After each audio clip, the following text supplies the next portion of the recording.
Good afternoon/evening, ladies and gentlemen, and welcome to Carriers 101. The carrier is a capital ship. For those of you who are in my previous class, this will be a little repetitive, but for those who aren't or watching the recording, capitals have jump drives that allow them to jump to Cynos and bypassing all stargates along the route.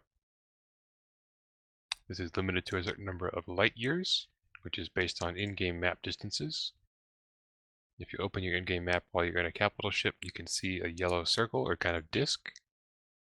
This is your current jump range measured in light years in 3 dimensions. In order to jump to a Cyno, a capital ship must have a certain level of capacitor. The baseline is 95% capacitor, which will be consumed during the jump process. That can be reduced by skills down to 71% or so. You can also train skills to increase your jump range up to, for carriers, they also have a baseline of 3.5 light years like dreadnoughts, which means when you get level 5 JDC that goes double to 7 light years. Capital ships consume isotopes of different flavors to use their jump drives to jump themselves. For the Minmatar carrier, which is the Nidhogger, they use hydrogen isotopes. Other carriers are, for Caldari, the Chimera, which uses nitrogen isotopes. For Amar, I have to look this up, I don't know the top of my head. Archon. Archon, yep, that's the one. That's the one I'm in. Amar capitals use helium isotopes, and the Galente Thanatos uses oxygen isotopes like all their Galente capitals. Nidhogger is what's called, I guess, a standard capital, along with dreadnoughts and force auxiliaries. They have limitations on what kind of structures they can dock in. So for example, in Astrahus, a carrier cannot dock in an Astrahus. They must remain tethered. On Astrahus, Raitaru, or Athenor, those structures are too small for capital ships like the carrier to dock in. Asbels are kind of a unique case, because that's where you can build capitals. You can build a dread, a fax, or a carrier in an Asbel, and then assemble the ship and undock it, but you cannot then redock in the same Asbel. You can only tether on it. Carriers can also only tether on Tataras. Rorquals are the exception. Rorquals can dock at Tataras. We'll talk about that in a different class. But Fortizar and up, carriers can dock in. That's why Fortizars are so incredibly important for capital fleets and capital alliances. They allow you to safely dock up your carriers, your dreads, and your faxes. And of course larger things like Sotios and Keepstars. Also NPC stations, I forgot to mention it in the Dreads class. Dreads, carriers, and faxes can dock in NPC stations. But of course no tether from those. In order to jump a capital ship, you must have a valid Cyno destination target. These Cynos can be lit most often by the Tech 2 cruisers Force Recons, the cloaky ones. Also, technically, a Blops battleship can light a hard Cyno, but it's a terrible idea. It's rarely used. Maybe Goons will do it. Expensive Cyno ship, don't you think? Goon Swarm is probably the only alliance in the game that would ever light a Cyno on a Blops battleship. You can also use a deployable Cyno beacon, which is a one-time use small deployable structure. It anchors in space for a couple minutes and then runs for 1 hour, allowing any ship in the fleet to jump to it during that time. There are also the anchored Sovereignty Flex structures Faralo Cyno beacons. These run continuously, but of course can be reinforced by hostiles. And whoever can jump to those is determined by access control lists of the owner. Oh, I forgot to talk about jump fatigue in the previous class as well. Every time you jump a capital ship of any type, you get 2 timers. The first is the jump reactivation timer, which will be in an orange color. This is how long you have to wait before you can jump again. You can take stargates, and you can tether and you can dock, but you cannot jump again while you still have orange timer, as it's called. The second timer is blue, or a blue color. It's called jump fatigue. The amount of orange timer you generate when you jump is determined by your existing jump fatigue and is a larger number. So your first jump will always generate the smallest amount of orange timer because you had no jump fatigue to start with. And consecutive jumps will increase the amount of orange timer based on existing blue timer. Orange timer maximum is 30 minutes. It takes like, I think 3 jumps to hit that maximum, 3 or 4. I think it's 3. Your third jump gives you a 30-minute reactivation timer, I'm pretty sure. And the blue timer has a maximum of, I think it's 5 hours. So for like during the major move ops for evacuations and relocations Braves done the last year, we were jumping consecutively many times over. So we quickly hit that 30-minute max red timer. And just wait 30 minutes, then you can jump again. So if you have, say, the 5-hour blue timer maximum, and you wait the 30 minutes, will your next jump be another 30-minute timer, or will it go back down? That is correct. It'll be another 30-minute timer for every consecutive jump after that. It stays at maximum if you don't give the blue timer time to run down. Something I also want to mention that I didn't in the Dreadnought class about being prevented from jumping your capital ship. If you are inside of a bubble, either a dictor bubble, a Hictor bubble, or an anchored bubble, or also a burst projector bubble from a supercarrier, you are unable to jump to any Cyno or warp away. Doesn't matter what kind of capital ship, all the way up to Titans, a bubble will trap you. Bubbles are the greatest enemy of capital ships. If you're in one, try to get out of it or get rid of the bubble in some way. I mean, crawl out of it. Same with an infinite point, right? Like a Hictor point? Yeah, Hictors, if they're running the scripts, yeah, they also get the infinite scram or point, which will also lock you in place. Fun fact, a Hictor running an infinite scram point will prevent you from jumping through a regular Stargate, even with 0 aggression. Really? Hictors are super scary for capitals. Does that only apply to capitals, or will that work on subcaps too? Only capitals. Yeah, but your fighters can take care of that. Speaking of, great segue, this class is about carriers. The unique thing about carriers and their bigger brother supercarriers is they can use fighters. There was a time in EVE when carriers could only use drones, and they had stupidly large drone bays. But now fighters exist. They're the upgraded versions of drones for carriers and supercarriers. They function kind of similarly, but they also have several different unique traits. So question of Fleet Jet Autocore, the inherent warp strength for dreads and carriers and also faxes is 0. I tested it earlier. I believe a single point will prevent you from jumping or warping in a standard capital. It's only the super carriers and the Titans that have inherent warp strength built into their skill, their hulls per skill level of spaceship command. There are 3 different types of fighters. There are light fighters, which carriers can use, up to 3 flights. There are support fighters, which can be used up to 1 flight for a carrier. And there are heavy fighters, which can only be used by supercarriers. That's a separate class, but those are the different types. So if you're in your carrier, they have, instead of a drone bay, they have what's called a fighter bay.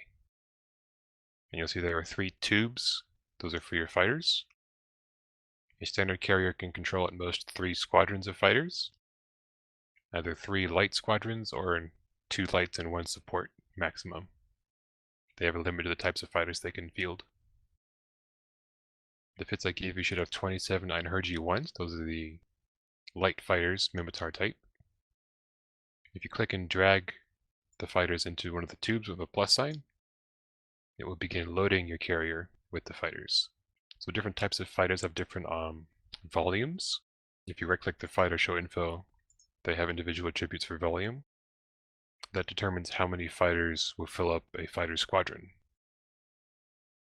These light fighter and RG-1s, for example, 9 fighters will fit in 1 squadron. And then you can drag them to the other 2 bays and fill them up for all 3 squadrons. You'll notice a little loading bar going across. It takes a couple seconds per fighter, it's not instantaneous. Loading and unloading Unloading fighters is instant. Almost instant. It unloads one little progress bar for the whole tube to come out. But loading fighters back in does take some time. Also, if you were to fill up this fighter bay with different types of fighters to the point where there's no room at all, you would actually be unable to empty your existing tubes because you need space in the fighter bay to take them out again. So that's kind of an advanced thing for fighter hangar management, but worth noting. You don't want to fill up the fighter bay completely because you need space to move around the fighters in your tubes that you have and want to move and change out. You'll notice in the fighter bay that there's a bunch of green lines around the icon. Those represents the hit points for the fighters. That'll be duplicated on your HUD in space once we undock here in a few minutes. But each individual fighter, while controlled as a single squadron, has individual hit points. So those bars will go from green to yellow to red, then they'll vanish. And that means the fighter has died, with varying stages of damage up to that point. The squadron will continue fighting as long as there's a single fighter still alive. Damage is taken one at a time, which is an interesting mechanic actually. It's impossible to wipe out a fighter squadron in one go, no matter what kind of weapon system you're using. The most you can do is kill one fighter at a time. Now there's another fighter type, space superiority. Yes, they are. Okay. So space superiority fighters are a variation of light fighter. So standard carriers can use them.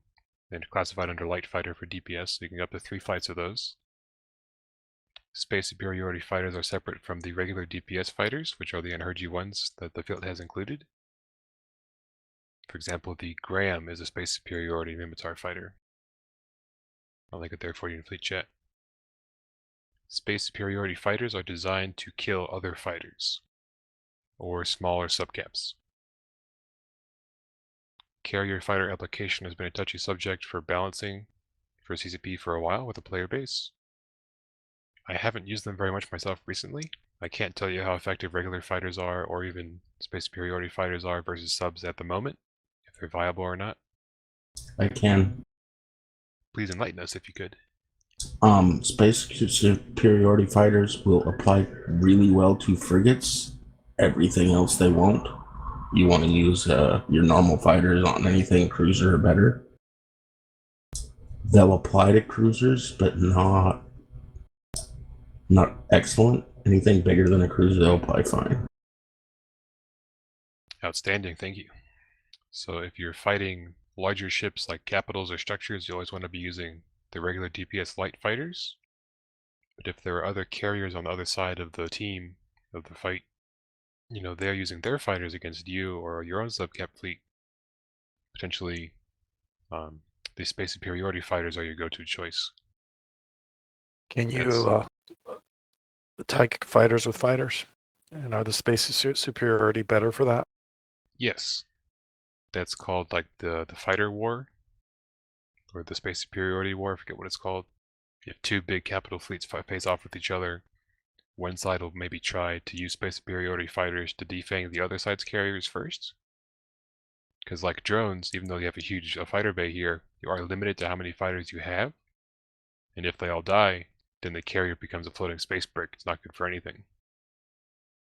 You're only useful if you have fighters available in space doing damage. Like other capital ships, the Hangar, which is the Mimitar carrier, has a ship maintenance bay of 1 million cubic meters. This is where you can store assembled ships with their rigs installed, but they can only have charges or ammunition inside their cargo bays. No modules, no drones, no other fuel or anything. Useful as a suitcase when you're traveling around space or making a move like Brave has done. You also get a 10,000 cubic meter fleet hangar, which can be used for any kind of storage, with the added benefit of being accessible to fleet members or court members while in space. If you enable this, that gives other ships the ability to refit off of your ship if they are within 2,500 meters of you. Even other capital ships can refit off each other if they open up their fleet hangars. That can be useful, or exchange items from cargo bays in space. The carriers have much smaller field bays compared to dreadnoughts. They have 3,000 cubic meters, which is usually more than enough for isotopes. Isotopes are small for fuel. These fits should have 10,000 hydrogen isotopes in the cargo. That should be more than enough for the short-range jump we're going to do here in a few minutes. You can move it to your fuel bay if you want. I don't know if it has to be in the fuel bay to make a jump. Actually, we can test that. So that's generally how people put it. Can you still fit off another carrier that's nearby while in combat? I believe you cannot have an aggression timer yourself to do that. So if you don't have an aggression timer because you haven't shot anybody in a minute, you should be able to off someone else. But yeah, oh yeah, having an aggression timer prevents you from refitting in space, either off your own mobile depot or from someone else's capital ship. Alright, I know the strategy used to be to, like, swap your tank when you're under fire. Yeah, I know that tactic has changed with the mechanics over the years. I'm not sure exactly where it used to be or where it stands now.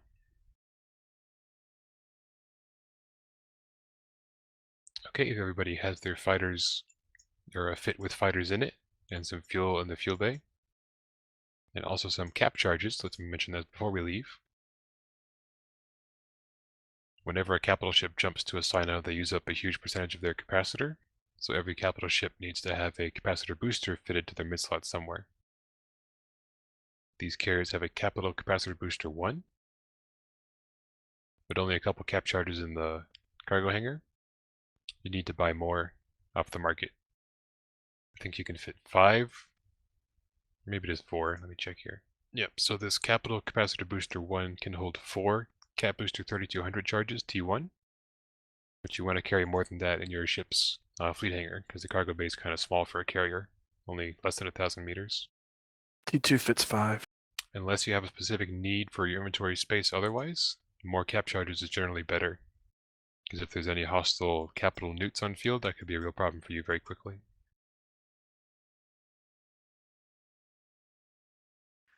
So the ship maintenance bay, you can't keep ammo or charges in there, or? You can only have ships, assembled ships, that themselves only have ammo or charges inside them. So for example, if I had a Doctrine Eagle that was fit with rigs installed and I wanted to put it in my ship maintenance bay, Eagles tend to have a lot of refits in their cargo hold. I have to take out all the modules and make sure there's only ammunition or cap charges in the cargo bay itself of the Eagle before I can put it in the ship maintenance bay. Got it, okay. Thank you. Because the T1s are very cheap. You can just eject them in space if you need to scoop loot or something from the field.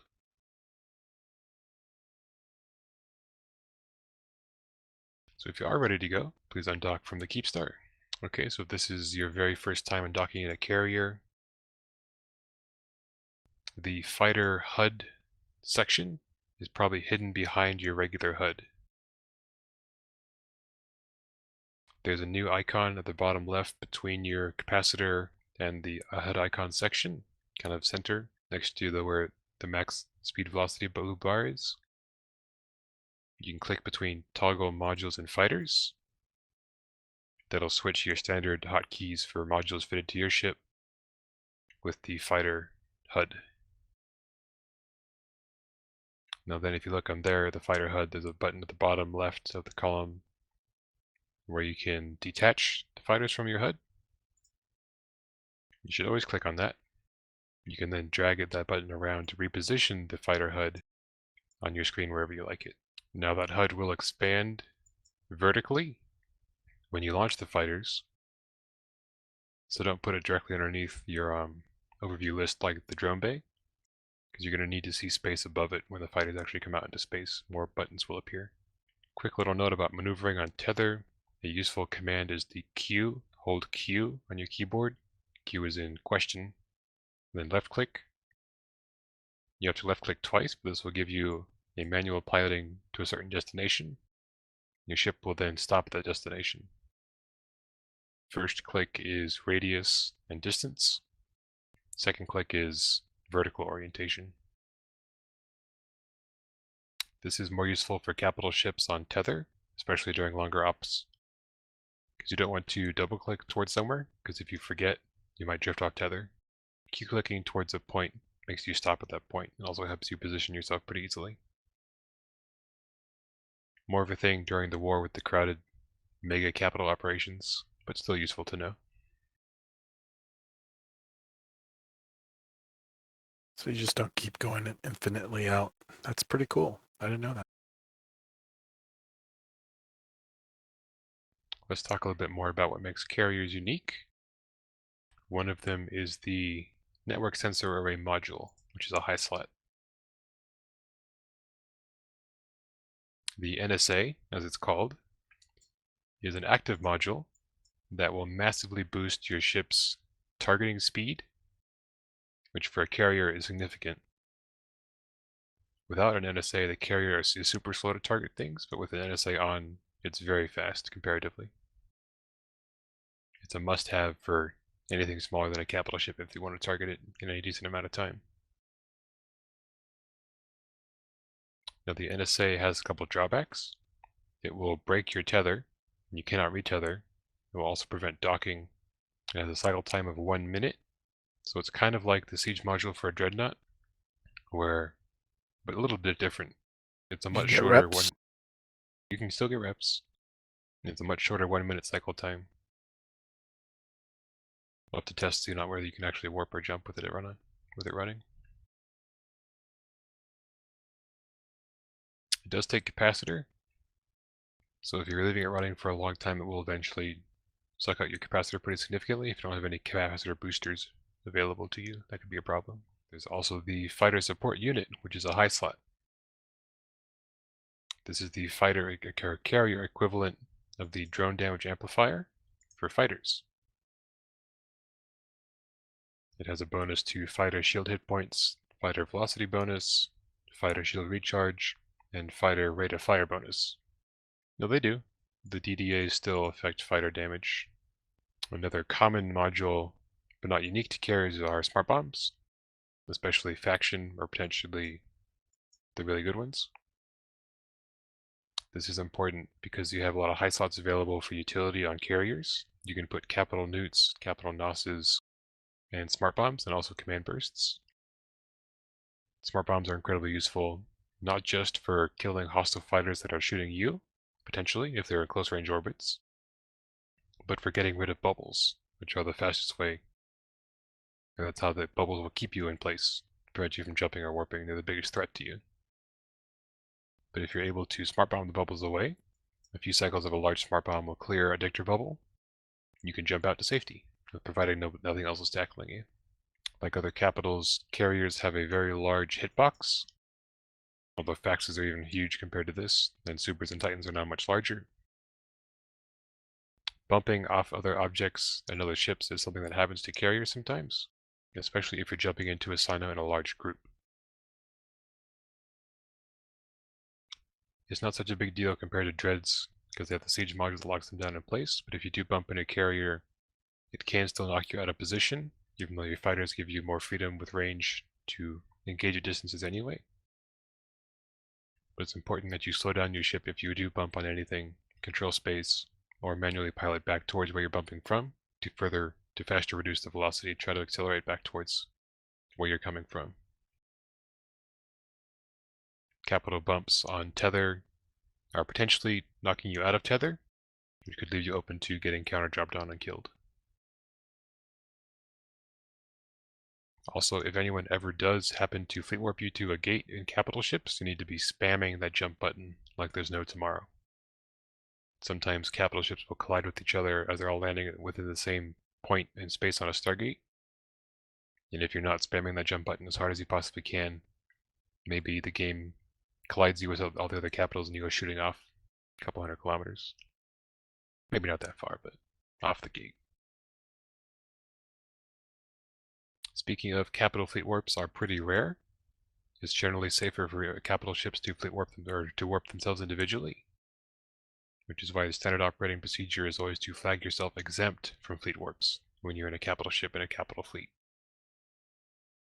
To do this, go to the Fleet Settings menu, top left corner of your fleet window, left click to open the menu, and then choose Flag Exempt from Fleet Warp, if you haven't already. This will prevent the FC from warping you around. And the FC you joined for is trustworthy probably, but there's always the possibility, especially more for super and capital fleets, there's bigger risk that a spy or somebody might try to flip to join a squad lead position. It only takes 1 second of not paying attention, you can get a fleet warped off to your death. That's how a lot of the super shiny, and even the most recent fraternity kill mails, this whole mess with fraternity and stuff started. Snuff managed to get a fleet warp from a fleet invite to one of the fraternity titans, I think it was, and I'm guessing that's what happened. This is the most common way. It happened over during the Delve War as well. And he got his titan warped off his keepstar, and Snuff dropped dreads on him and killed him. That's probably what happened. It's the most logical explanation. So in a carrier, deploying your fighters will cause you to break tether. Okay, thank you.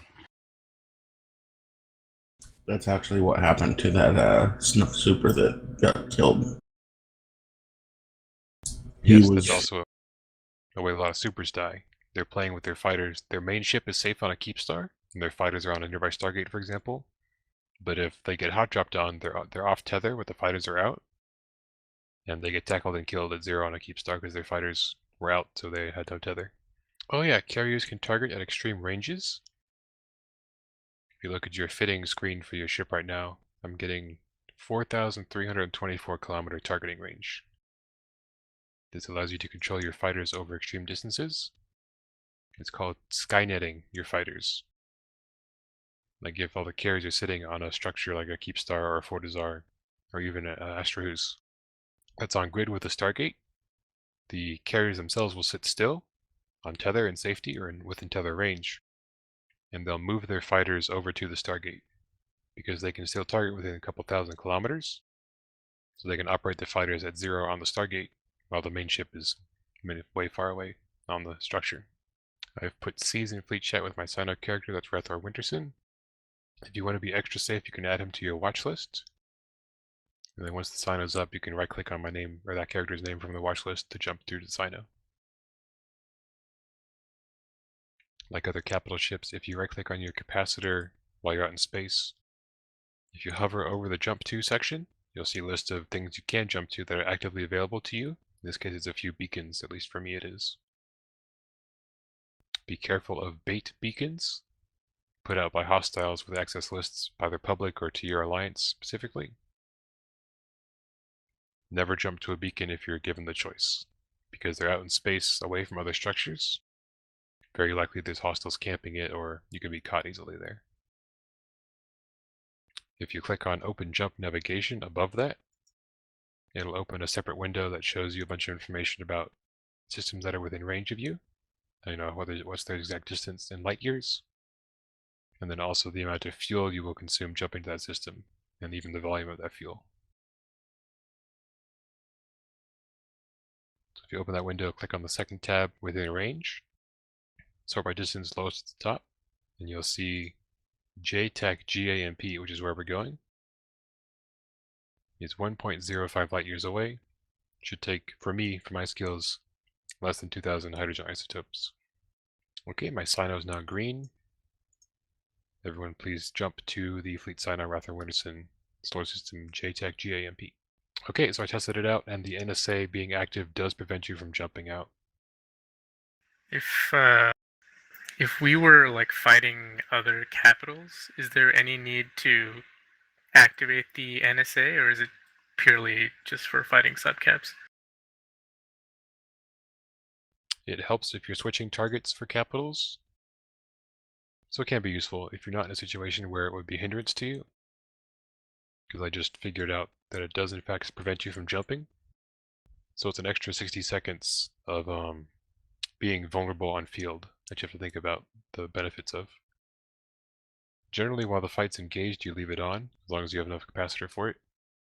And speaking of capacitor, you should all notice you have very low capacitor after you jumped. You should be chugging your cap boosters to regen capacitor as quickly as possible. That's called getting back up to jump cap, which is anywhere from 72% to 95%. You always want to be at jump cap as quickly as possible, because that gives you the ability and the option to jump out again to escape if things go sideways. If your capacitor is only half and you have no cap booster and it's stuck with passive regen, you're stuck there. You have no options. Now, I was able to jump with the isotopes in my regular cargo bay. So that or your fuel bay. I don't think the fleet hangar works though. My Capacitor just finished its cycle, but I had no extra charges in my standard cargo bay. They're all in my fleet hangar.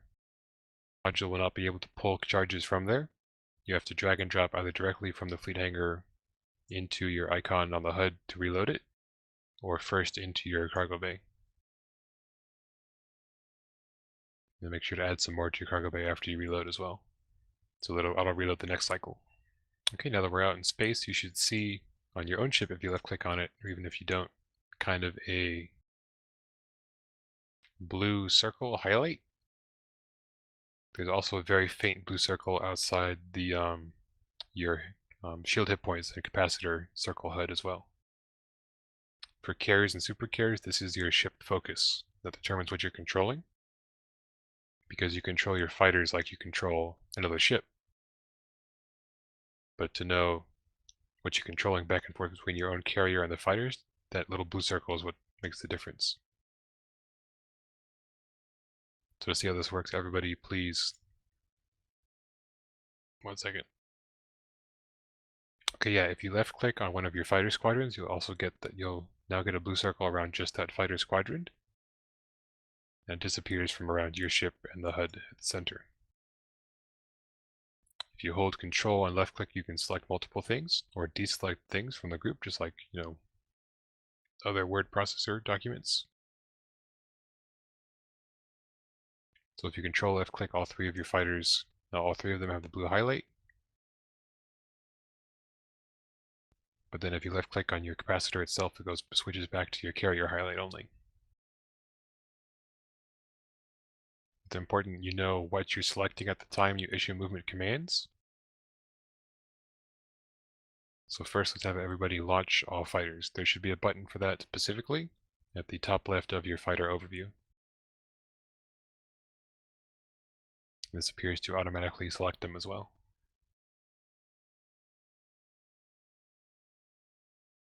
You will see your fighters appear in space if you have brackets turned on for those, along with little numbers to correspond to which flight they are, and to make sure you can tell they're your fighters.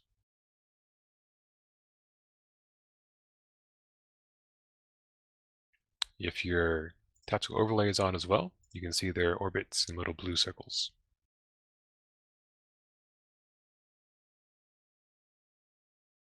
Now my carrier is still selected, so if I want to issue a movement command to my fighters alone, I have to make sure I deselect my carrier first by control left clicking on the capacitor.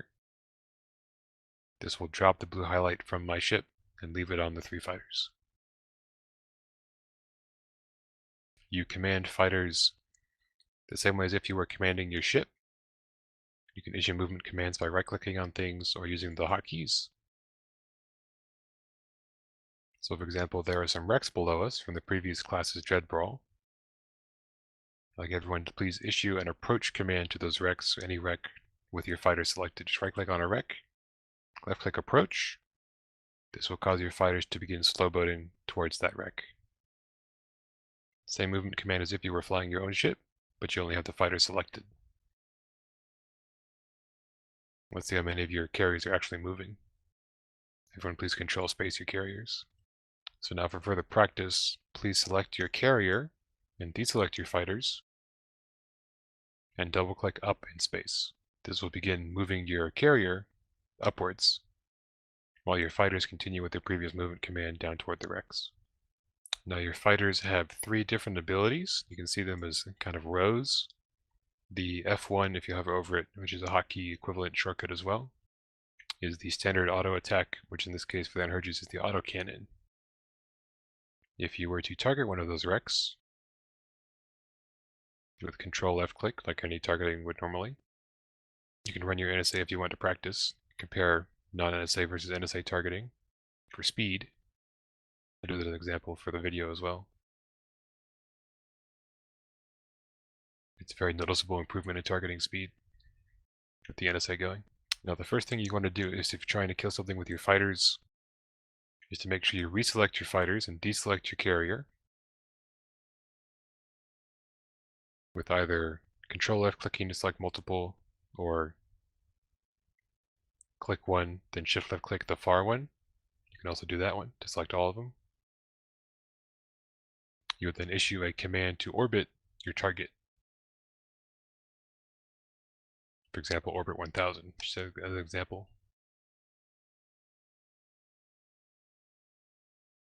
Like for any damage application, you want your ship, or your fighters in this case, to be moving to avoid damage, but still within range to apply damage. Oh, somebody just killed the wreck I was trying to orbit. I'll do a different one.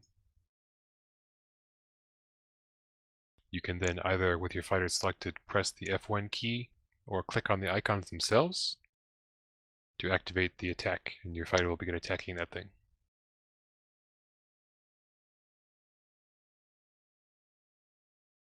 You'll see the icon begin cycling just like a module. Those are the gun cycles of the fighter itself, of the fighter squadron. Now you'll also see at the top of the list of the rows, the column, what's called a heavy rocket salvo. This is, depending on certain fighters, have certain combat abilities. These ones have a powerful special attack. It has ammunition.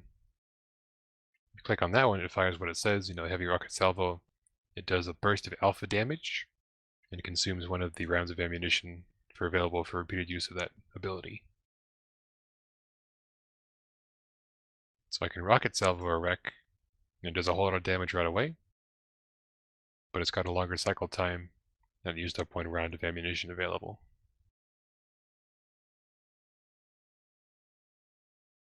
Coordinated heavy salvos of fighters can do tremendous damage to a target, but if you use them too much, then your ammunition available will deplete. This ammunition can be refilled by recalling and resupplying the fighter. Now your fighters are slow to approach things normally. Their standard subwarp velocity. The middle ability for these on Herges is micro warp drive, which is what you think it is. When you activate the ability, the fighters give a boost to speed and velocity for a few seconds, but also blooming their signature radius. So if you were to give your fighters a command to, for example, fly down. Aha, okay, so it looks like you need to use the Q-click navigation command to get the fighters to move. Double clicking doesn't seem to work. Good to know. But yeah, Q-clicking comes out of the fighters from their point in space and changes their velocity and direction. I want you guys to practice by hitting the micro warp drive ability on your fighters from the overview HUD control. So there's no way for you to warp your fighters towards anything else. But when you hit recall, which I think you can do Shift R, or there's a button on your HUD to recall all fighters. I think it's depending on, same as drones for your hockey if you rebound that to anything. Recall your fighters now. They will warp up back to your ship.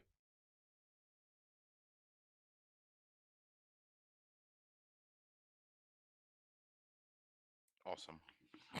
They will then orbit you for a little bit. As they reapproach, they don't land directly on top of you, and they'll put themselves back into your carrier.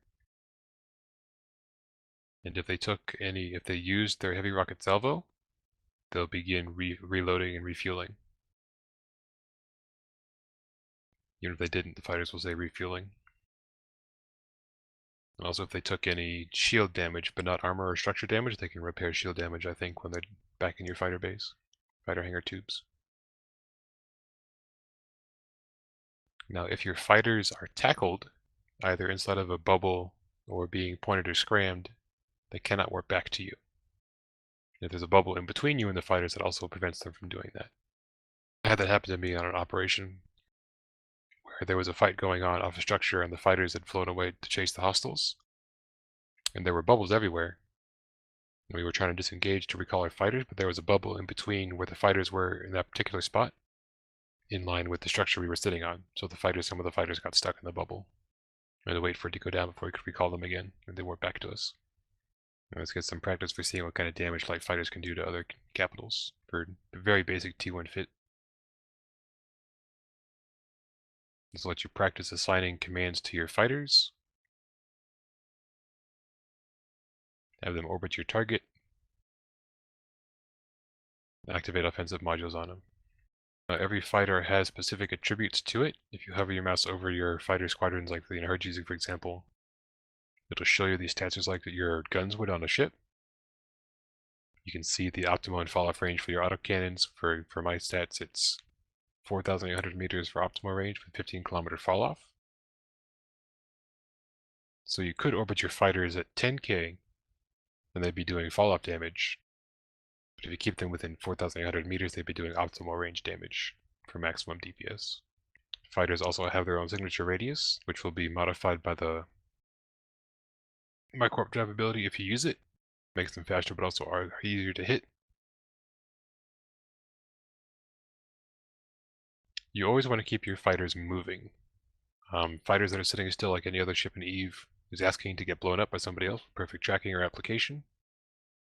It's easy to let your fighters stop moving when the target dies, for example, in a fleet if there's a lot of fighting going on in a big fight. So always try to keep your fighters moving on top of things. If the thing you're killing or shooting at dies, make sure you already have something else targeted so you can quickly issue a movement command to your fighters so they begin orbiting. Even if it's not the second primary, if it's not the secondary target, keep them moving, with the blob of hostiles somewhere. The heavy salvos do not auto-fire. Like the regular guns, will keep firing regularly as long as they have the target. But you have to reactivate the heavy rockets if you want to keep using those. The damage from these very basic T1 fits using T1 fighters with minimum skills is not that great against capitals. So you need a lot of carriers with a lot of fighters can do way more damage, of course, very quickly at scales. But in small numbers, carriers are only useful if you need to apply damage at extreme ranges from relative safety. Like if you wanted to bash a structure from another structure on grid, you could use a small group of carriers to pause the timer and avoid risking the carriers because they're all sitting on tether range. They can easily recall fighters or abandon fighters and be safe again, while the fighters themselves are out. T1 fighters aren't that expensive, relatively speaking. They can be doing all the hard work while bashing the structure. Now, if I was seriously trying to kill Anakor here and I saw I hit a smart bomb hitting my fighters orbiting at close range, I would adjust the orbit of my fighters to a wider range to avoid the smart bomb radius. So for example, I tell my fighters to orbit like 7.5k. Yes, I lose optimal damage on these Einherjes, but that's beyond the range of the smart bomb, unless it's a super faction one. Okay, so fighters stay on the field, and when you land, you can recall them, and they warp to you. Awesome. Did they warp directly to you? Yeah, they warp directly to me. Cool. Today I learned.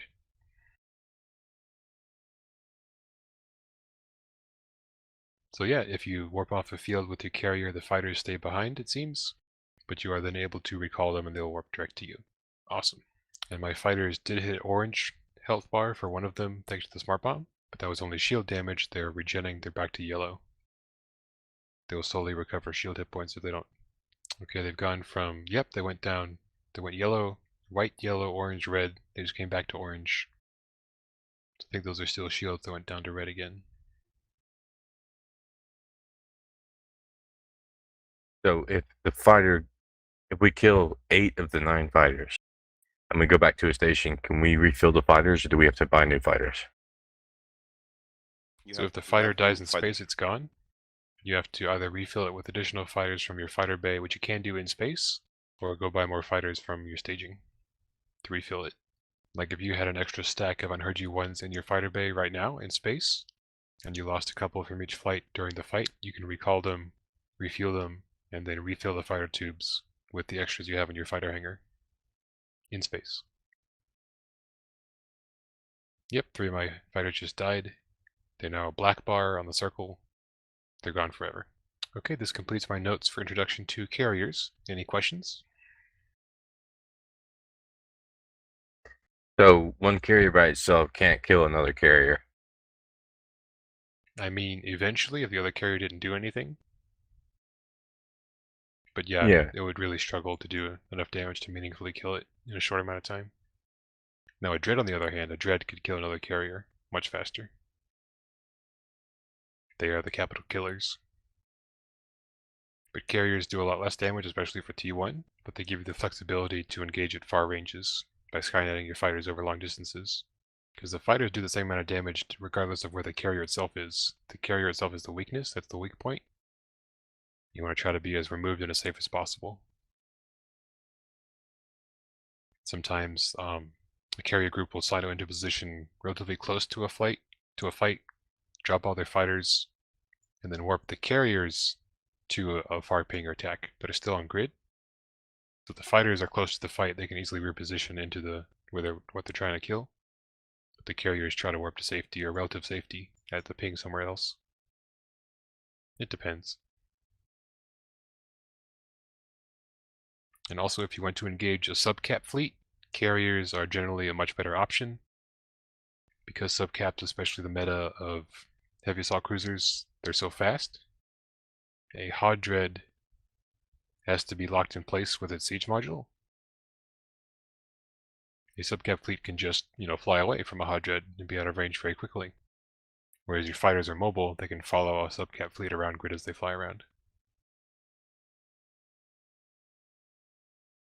So there is not a thing as a fighter control range, right?